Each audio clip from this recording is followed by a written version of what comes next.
Hello, and welcome to the East-West Ministry of Rock 2 library. I'm David Earle, and I'll be your host as we explore this innovative collection of rock instruments. Doug Rogers and Nick Phoenix, founders of East-West and Quantum Leap, decided to expand on the ideas of their very popular Ministry of Rock series. They completed Ministry of Rock in 2007 and wanted to expand not only the instrument set, but also the flexibility of the library. This turned into a new brainchild, Ministry of Rock 2. For Ministry of Rock 2, the East-West team put together a carefully vetted collection of instruments. Among them were the most popular rock drum sets around. They had kits from Gretsch, DW, and Ludwig, and paired together snares from Ludwig, DW, Sonar, GMS, Gretsch, and Tempest.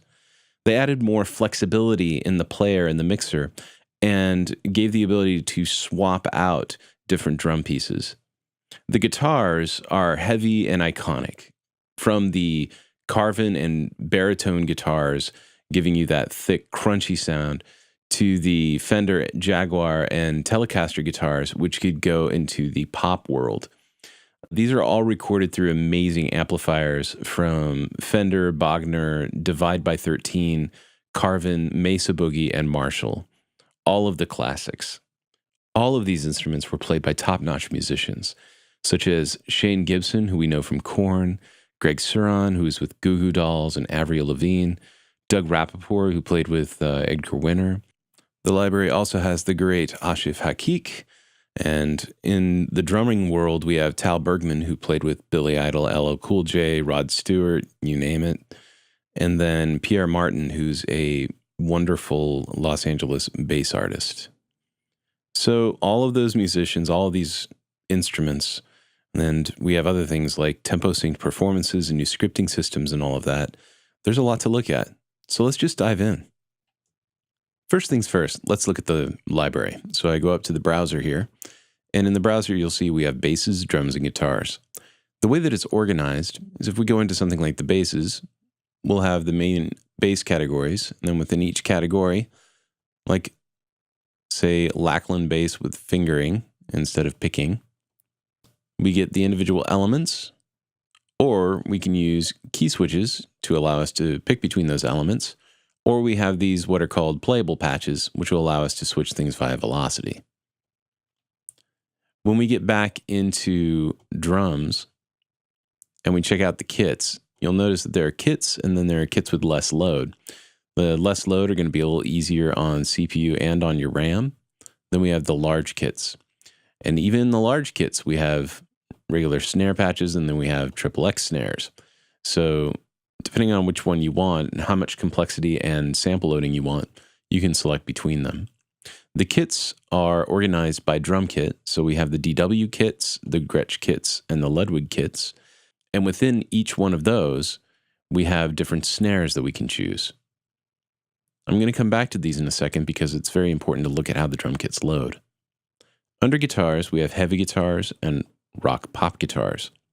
When you get into the heavy guitars, we have, baritone, Carvin, Gibson, Schecter. And we have lead guitars, which are used for soloing, and then we have rhythm guitars.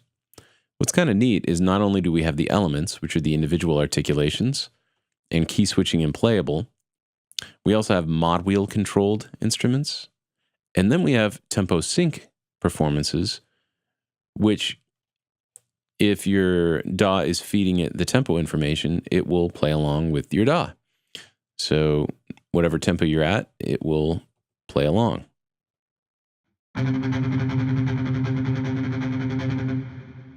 So that's kind of fun.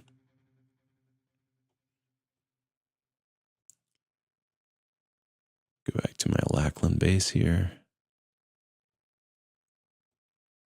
So that's basically how the library is laid out. When I go into the player, on the left-hand side, we have things that we're very familiar with in the Play engine.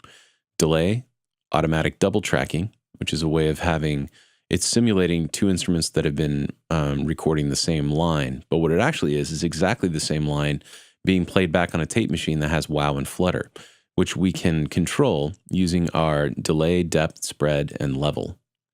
We have reverb, filtering, we have an amp envelope, And over here, we have a drum mixer.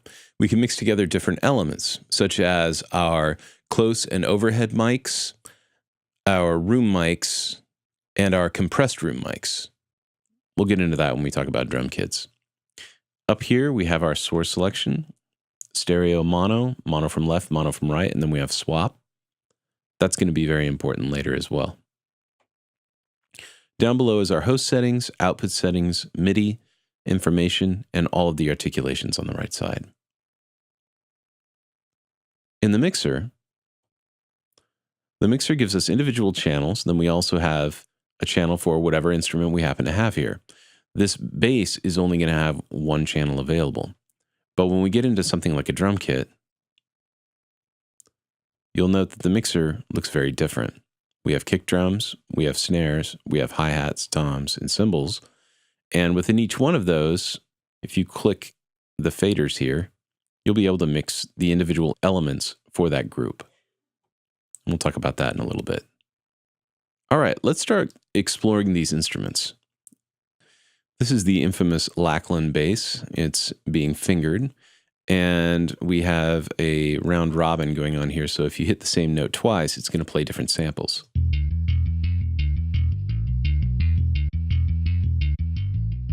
So this is called the Lackland Skyline Standard Bass, and it was recorded through an Ampeg cabinet with an SVT rig, and a Sennheiser 421 dynamic mic was used to record it. Really great gear. Below that, we have the same bass, but it's being picked.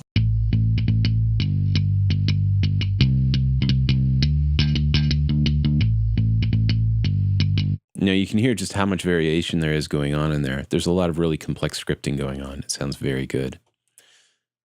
This is the older Music Man Stingray that they had that's only available as picked. And this was recorded using an RCA 44 ribbon mic, and it was going through an Ampeg cabinet.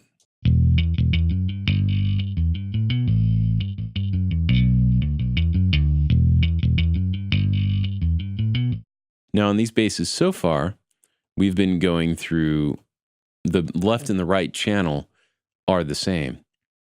Later on, that's not going to be the case. Check out Music Man Vintage Open.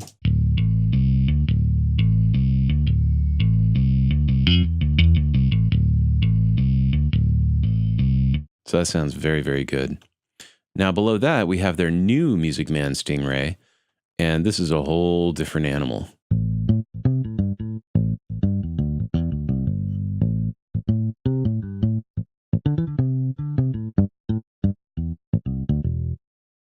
Now we also have, they have Rickenbacker basses, they have Silvertone, they have fretless bass. All of those are available as well, but this new Music Man just sounds really excellent.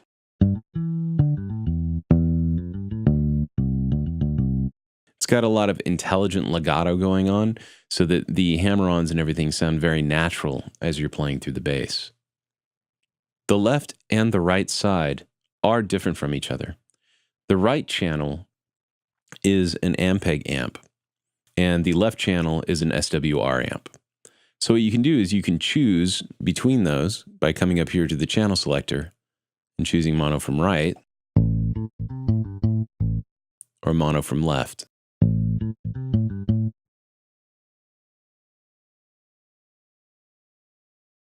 Then here we have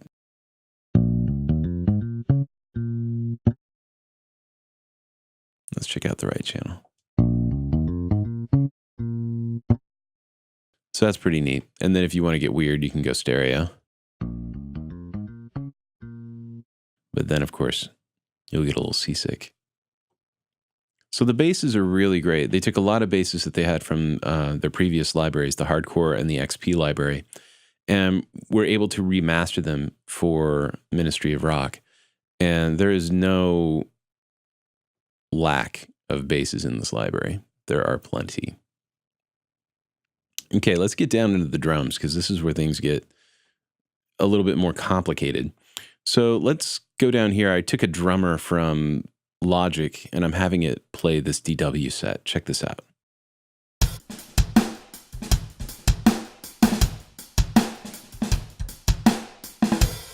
Okay, first of all, let me turn that tempo down a bit.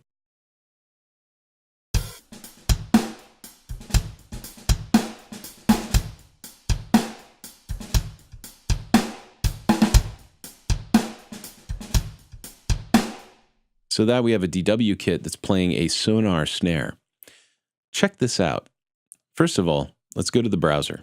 In the browser, you'll see that on the left-hand side, it did not load just one instrument. It actually loaded 5. We have kick drums, snares, hi-hats, toms, cymbals. When I select something like, say, the snares, and go into the player, you'll note that on the lower right-hand side, we have just the sonar and the DW cowbell, right? Well, if I want to, I can actually swap out that group of drums by going to Grouped Elements. And if I choose something like snares,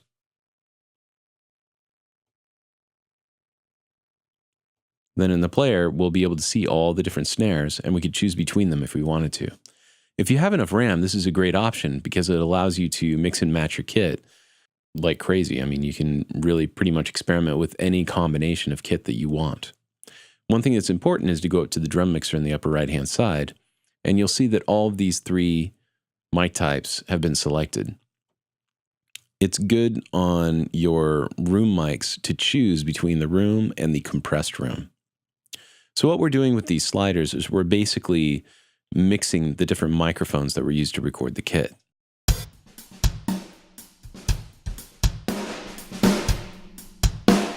So that's all room, and the room is being sent through a compressor to give it a really big fat sound. If we go through the regular room, it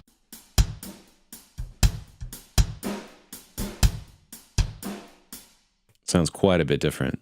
And then we can pull up our overhead and close mics.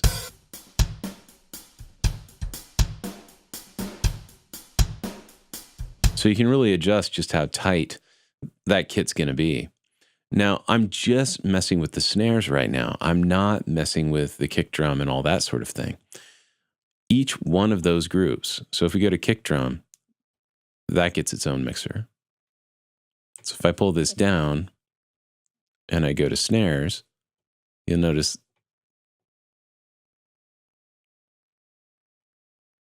that it's a different level.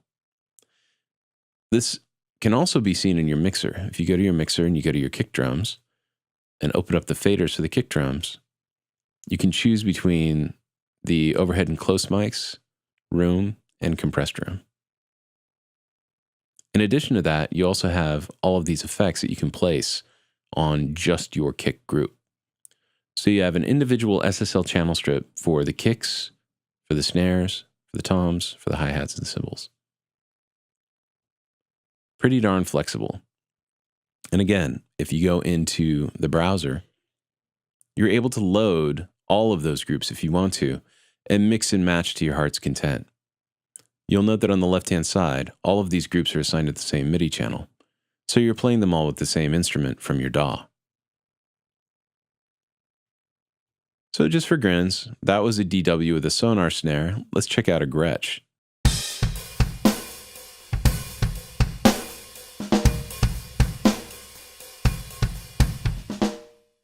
Now, what's also neat about this is you can have different reverbs on different groups as well.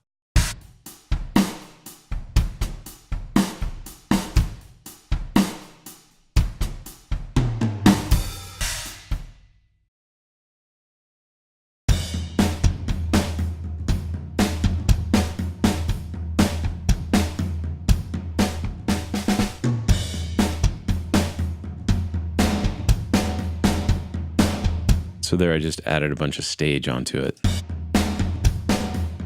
And just the snares too. So that's pretty fun and adds a lot of flexibility into the instrument. Coming down into the guitars start to get really interesting. Right now we have a baritone guitar here, and if I play it,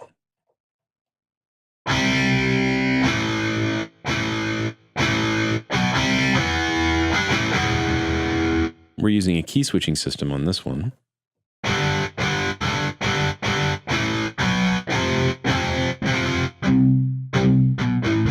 There's our chugs. Gradually getting shorter. And then we have tempo synced as well. So the key switch instruments basically have every single articulation you could want inside the instrument. Now, when we get down to the carvin here, this is a carvin guitar. It's being played, but you'll note on the upper left-hand side, it's actually got two groups loaded.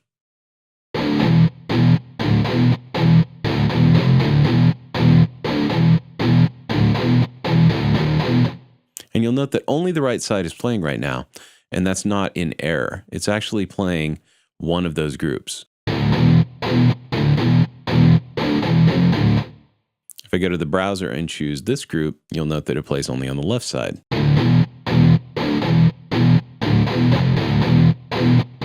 So you get a whole separate player for the left and the right side tones. When it comes to the carvin, both channels are going through a carvin amp, so they don't sound that much different. But you can do a lot using the player for both groups to change the tone quite drastically between the right and the left side. So it's important when going through the Ministry of Rock 2 library to look at your groups and see how many groups have been loaded into an instrument. This Schecter 7-string, I really love how they worked on the scripting for this.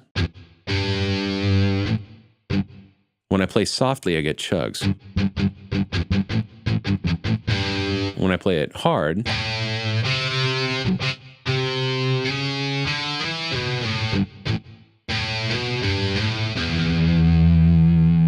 and then I get like a lead sound. When I pull the mod wheel up,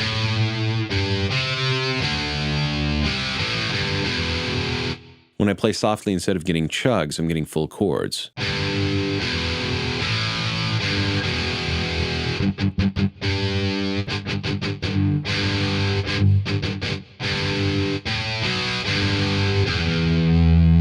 So it's fun if you get used to it and you get used to the velocity and the mod wheel, you can really play this instrument in a really compelling way. You have all of your chugs, all of your power chords, and the lead all in one instrument, which is very, very interesting. So I suggest going into those mod and lead sounds and check them out. Coming down to the Jaguar, this is a pop guitar, and I did something kind of interesting. In Logic, I have the ability to create a scripter which has strumming capability. And what's neat about this particular library that we have open is this is a Jaguar, the Fender Jaguar that was kind of made popular by Nirvana. And they have a special library just for strums. And the strums, where you strum it on the guitar, is determined by the mod wheel. So it's kind of neat. If I strum it, it sounds pretty convincing, and all of the little details that happen when you strum, all the little noises and things like that come out.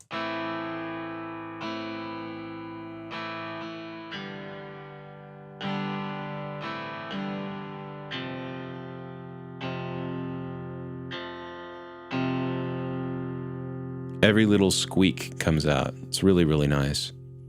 When we have a lead sound going along with it, the leads that you have in Ministry of Rock 2 are very, very versatile and easy to play.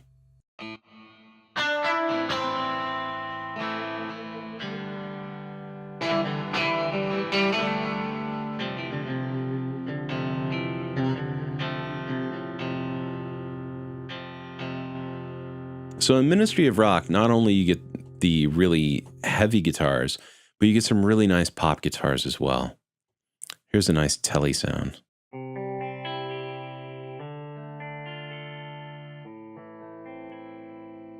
So you can hear when I play it arpeggiated, it sounds really nice, and that's because it's the strummed patch. Let me go to this telly lead sound. I'll play along with it.